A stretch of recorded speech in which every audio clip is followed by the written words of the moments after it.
સિહોરનું ગૌરવ ધવલ દવેની રાષ્ટ્રભક્તની કવિતા. રાષ્ટ્ર પર્વ નિમિત્તે દેશપ્રેમની અનોખી અભિવ્યક્તિ. આ તિરંગાનું મહત્વ શું છે?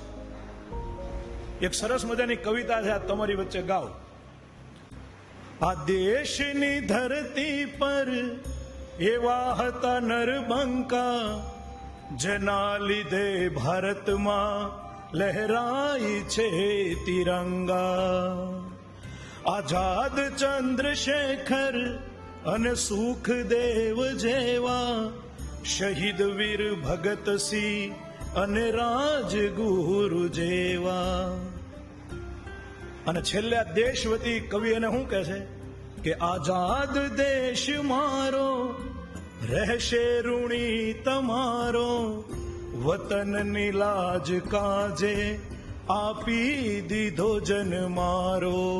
વંદે માતરમ, વંદે માતરમ. આ તિરંગાની અંદર કેટલા લોકોના લોહી રેડાણા છે, ત્યારે ભારતનું સ્વાભિમાન બન્યો છે. અહીંયા આટલી સારી ભૌતિક સગવડતામાં આજ આપણે સૌ બેઠા છીએ. નવરાત્રિનો ઉત્સવ ઉજવીએ, દિવાળી મનાવીએ, રક્ષાબંધન મનાવીએ, અલગ અલગ પ્રકારના આપણા પરિવારના જન્મદિવસ, લગ્નતિથિ આપણે મનાવીએ. ખૂબ સારી ભૌતિક સગવડતામાં આપણે જીવીએ છીએ. એની પાછળનું મૂળ કારણ છે કે આ લોકો હસતા હસતા ફાંસીના માચડે ચડ્યા. આ લોકો અંગ્રેજોની ગોળીએ વીંધાણા, મોગલોએ એની હત્યા કરી. એ શિવાજી મહારાજ, ઝાંસી કી રાણી, મંગલ પાંડે, તાંતિયા ટોપે, અશફાકુલ્લા ખાન, ભગતસિંહ, સુખદેવ, રાજગુરુ, ચંદ્રશેખર આઝાદ, વીર સાવરકર, આવા કેટલા જુવાનિયાઓ ખપી ગયા ભારત માતા માટે, દેશ માટે, ધરતી માટે.